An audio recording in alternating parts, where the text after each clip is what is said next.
Hvad er EU? Nu skal du høre. Den Europæiske Union EU blev oprettet i 1958 af 6 lande. Frankrig, Italien, Nederlandene, Luxembourg, Belgien og Vesttyskland. Der er i dag i alt 27 medlemslande, der alle ligger i Europa. Det er en økonomisk og politisk union. Ideen var, at medlemslandene gennem handel skulle blive økonomisk afhængige af hinanden og sådan undgå konflikter. Det begyndte som et rent økonomisk samarbejde, men har udviklet sig til at dække alle politiske områder, lige fra udviklingsstøtte til miljø. Men hvad gør EU? Forestil dig en landmand, som ikke har penge til sit landbrug og ikke kan få en ordentlig pris for sine afgrøder. Forestil dig et land, hvor økonomien er så dårlig, at mange mennesker er tvunget til at leve på gaden.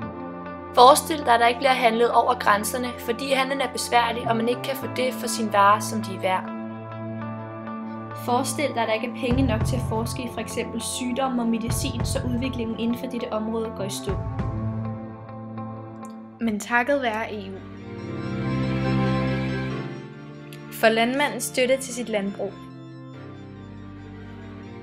Har flere lande bedre økonomi, og derfor bor færre på gaden. Er handel mellem grænser blevet lettere, og man kan få den pris for sine varer, som de er værd. Bliver der givet støtte til forskning, så Europa fortsat kan udvikle sig. Men hvad vil der ske med EU i fremtiden? Vores vision for EU er, at vi i fremtiden kan fortsætte med at have et stærkt samarbejde.